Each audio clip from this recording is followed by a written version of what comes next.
Here's question 82 in equilibrium chapter.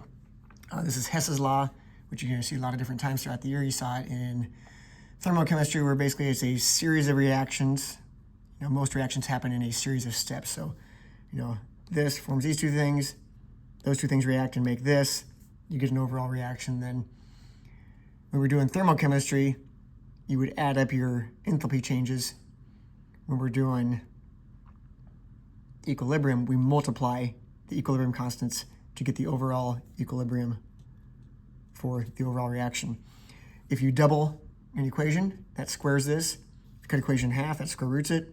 If you flip an equation around, it's 1 over the K value, because K is products over reactants. So here is letter A. I used the first equation and the third equation. I flipped the third one around.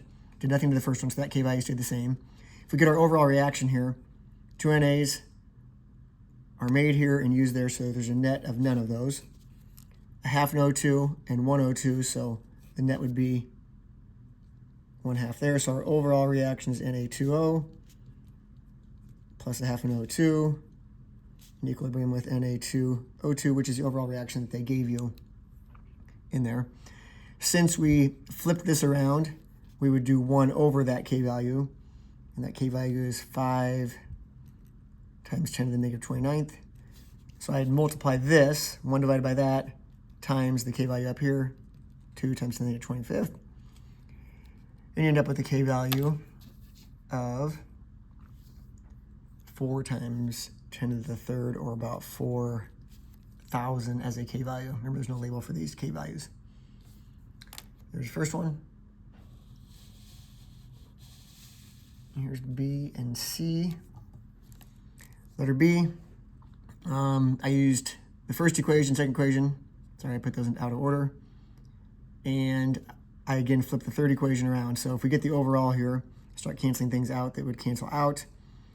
Notice we have 2 NAs, 2 NAs. Still have 1 left on that side. O2s, we have half an O2 and half an O2 being produced. That's full O2 and 1 being used, so those would cancel. And everything else will not cancel. So we end up with NaO plus Na2O as our reactants, and Na and this as our products, which is the overall reaction that they wanted. Since we flip this one again, we're going to go 1 over that value. We're going to multiply this times 1 over that to get our K for this new reaction that happens in these series of steps.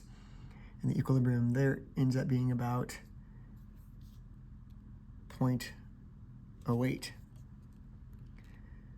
Letter C, I had to change both of these. I used equations 2 and 3, and I doubled this one. So this became a 2, that became a 2. This was a 1/2, I doubled it, becomes a full. So that means this was 2 times 10 to the negative 5th. We would need to square it since we doubled the reaction. And I again flipped the third one, so it's 1 over 5 times 10 to the negative 29th. Let's get our overall, make sure everything equals out. 2 NAs there, and 2 NAs there, and O2 there, and O2 there. And you have 2 NaO in equilibrium with Na2O2. Take this squared times 1 over this to get your overall K value for this reaction. And it is 8 times 10 to the 18th power. Remember, it's a huge K value like that. That means that this reaction essentially goes to completion. You'd have basically only this, almost none of that at equilibrium.